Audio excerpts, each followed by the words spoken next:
रविवार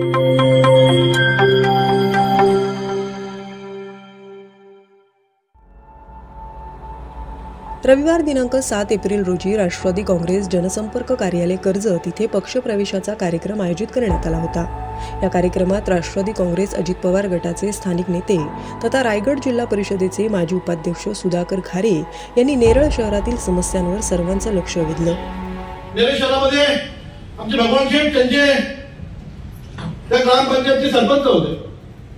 आता त्यानंतर नेरळचं प्राधिकरण झालं। प्राधिकरण झाल्यावर मोठा शहरीभाग तिथे वाटतोय। आज नेरळमध्ये आपण अडचणी बघितल्या असतील।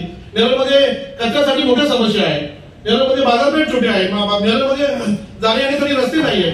मागील काळात नेरळ ग्रामपंचायतीवर राष्ट्रवादीची सत्ता असताना अशा समस्या आल्या नाहीत असं मत यावेळी त्यांनी मांडलं। नेरळकरांना या अडचणीतून बाहेर काढण्यासाठी राष्ट्रवादीचा झेंडा नेरळ ग्रामपंचायतीवर आपल्याला फडकवायचा असल्याचे त्यांनी सांगितलं। तालुकाध्यक्ष तथा नेरळचे माजी कार्यसम्राट सरपंच भगवान चंचे यांच्या नेतृत्वाखाली नेरळच्या विकासासाठी सज्ज व्हा असं देखील त्यांनी कार्यकर्त्यांना सांगितलं। परंतु तुम्ही जेव्हा भगवान शेठ सरपंच होता, नरेशजी तुम्ही जेव्हा त्या ग्रामपंचायत बॉडीवर सदस्य होता, प्रकाश वाघ तुम्ही जेव्हा त्या ग्रामपंचायतीमध्ये सदस्य होता, तेव्हा मात्र ते कर्मचारी सांगतायत आमचा पगार कधी एकही दिवस थांबला नाही, आम्हाला प्रामाणिकपणे वेळेवर पगार मिळाला, म्हणजे राष्ट्रवादी काँग्रेस पार्टीमध्ये कुठेतरी चांगल्या पद्धतीने काम करते आणि आता परत तुम्हाला तीच जबाबदारी द्यायची आहे। नेरळमध्ये प्रामाणिकपणे काम करून राष्ट्रवादी झेंडा नेरळ ग्रामपंचायतीत आपला फडकवायचा आहे आणि पुन्हा एकदा नेरळमध्ये जी कचरा आहे तो कचरा तुम्हाला पूर्णपणे साफ करायचा आहे। त्या आपण या ठिकाणी भगवान शेठ सर्वांना करायचं, कारण मी भगवान शेठच्या सोबत रंजनताई होत्या, आपण सर्व प्रमुख कार्यकर्ते होते। आपण जेव्हा ते लोक उपोषणाला बसले होते तेव्हा त्याला पाठिंबा देण्यासाठी त्या ठिकाणी गेलो होतो। तेव्हा त्यांनी सांगितलं जेव्हा जेव्हा भगवान शेठच्या काळात भगवान शेठ सरपंच होते तेव्हाही तेवढेच कर्मचारी होते। मला तर वाटतं भगवान शेठ सरपंच असताना त्या ग्रामपंचायतीचा मला वाटतं बजेट खूप कमी असेल। तुम्ही सरपंच किती वर्ष झाली? 2009 ते 2014 नंतर 10 वर्ष झाली। 24 ला पण प्राधिकरण तर त्यानंतर झालंय।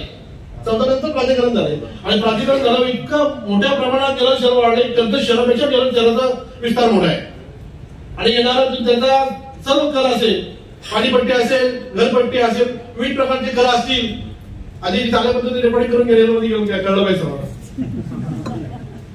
सगळ्यांना। ज्या पद्धतीने नेरळमध्ये वाहतूक प्राधिकरण असेल तर आपल्याला ही परिस्थिती होणं गरजेचं नाही। आता काहीतरी लोकप्रतिनिधी उलट्या स्वरूपाची उत्तरं देत आहेत का आता हे कर्मचारी अचानकपणे जास्त वाढत, हे कर्मचारी अचानकपणे वाढलेले नाही। ते 2000 मला वाटतं 14च्या अगोदर सर्व कर्मचारी कायम स्वरूपी कामाला होते आणि त्यांचा पगार वेळेवर झाला पाहिजे। पुढच्या काळामध्ये जेव्हा जेव्हा ग्रामपंचायतीची निवडणूक येईल तरी त्यांना तुमच्या खांद्यावर मोठी जबाबदारी असेल, तुम्ही ती जबाबदारी सर्व नेरळ भगवंताच्या आदेशाखाली पेलवाल असे मला एक आत्मविश्वास आहे। तर आपण